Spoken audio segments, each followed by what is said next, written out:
Iran ने America को चेतावनी दी है कि अगर उसके बंदरगाहों को निशाना बनाया गया तो फारस की खाड़ी और ओमान सागर में कोई भी पोर्ट सुरक्षित नहीं रहेगा। ईरान की सेना और रिवोल्यूशनरी गार्ड्स IRGC ने कहा कि क्षेत्र की समुद्री सुरक्षा सभी देशों की साझा जिम्मेदारी है। अगर सुरक्षा सबके लिए नहीं होगी तो किसी के लिए भी नहीं होगी। वहीं अमेरिका सेंट्रल कमांड ने घोषणा की कि अमेरिका सोमवार से ईरान के बंदरगाहों और तटीय इलाकों पर नाकाबंदी ब्लॉकेड लागू करने की तैयारी कर रहा है। दिल्ली और राष्ट्रीय राजधानी क्षेत्र NCR में सोमवार को स्थिति अचानक नाजुक हो गई। दरअसल उत्तर प्रदेश के नोएडा में कर्मचारियों की तरफ से न्यूनतम वेतन को बढ़ाने की मांग को लेकर जारी प्रदर्शन अचानक उग्र हो उठे। स्थिति ये हो गई कि प्रशासन को स्थिति को संभालने के लिए पुलिस बल को उतारना पड़ा। इतना ही नहीं, नोएडा की जिलाधिकारी मेधा रूपम को भी प्रदर्शनकारियों से शांति व्यवस्था बनाए रखने की अपील करनी पड़ी। साथ ही उन्होंने कर्मचारियों के हितों को लेकर भी कंपनियों और उद्योगों को श्रम कानूनों का सही ढंग से पालन करने का निर्देश जारी किया है। सिंगर आशा भोसले का राज्य के सम्मान के साथ शिवाजी पार्क शमशान घाट पर अंतिम संस्कार हुआ। उन्हें महाराष्ट्र पुलिस ने गॉर्ड ऑफ ऑनर दिया। बॉलीवुड सिंगर ने अभी ना जाओ छोड़कर गाकर भावुक विदाई थी। सुबह उनका पार्थिव शरीर अंतिम दर्शन के लिए उनके मुंबई निवास कासा ग्रांटे में रखा गया था।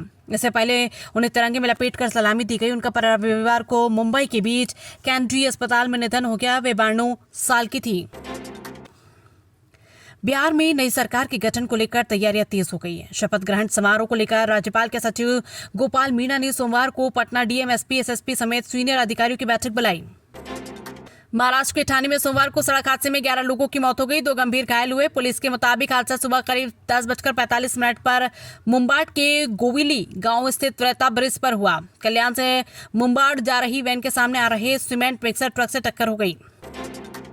अरविंद केजरीवाल ने सोमवार को हाईकोर्ट जस्टिस स्वर्णकांता शर्मा से दिल्ली शराब घोटाले केस से हटाने की रिक्रूस की फिर मांग की। उन्होंने कोर्ट में 1.5 घंटे दलीली रखी। कहा, मुझे पहले से ही दोषी माना जा रहा है। जस्टिस शर्मा के आदेशों में एक पैटर्न दिखता है जिसमें ED और CBI के हर तर्क को स्वीकार किया जाता है। सेंसेक्स 703 अंक 0.91% की गिरावट के साथ 76,848 पर बंद हुआ। निफ्टी में भी 208 अंकों 0.86% की गिरावट रही। ये 23,843 पर आ गया है। आज के कारोबार में चौतरफा बिकावली के बीच मेटल के शेयरों में सबसे कम गिरावट रही, जबकि ऑटो और FMCG शेयरों में सबसे अधिक बिकावली देखी गई। प्रयागराज में बरेली SP अंशिका वर्मा और संभल SP कृष्ण कुमार बिश्नोई का रविवार को रिसेप्शन हुआ, जिसमें बिश्नोई नए लुक में नजर आए।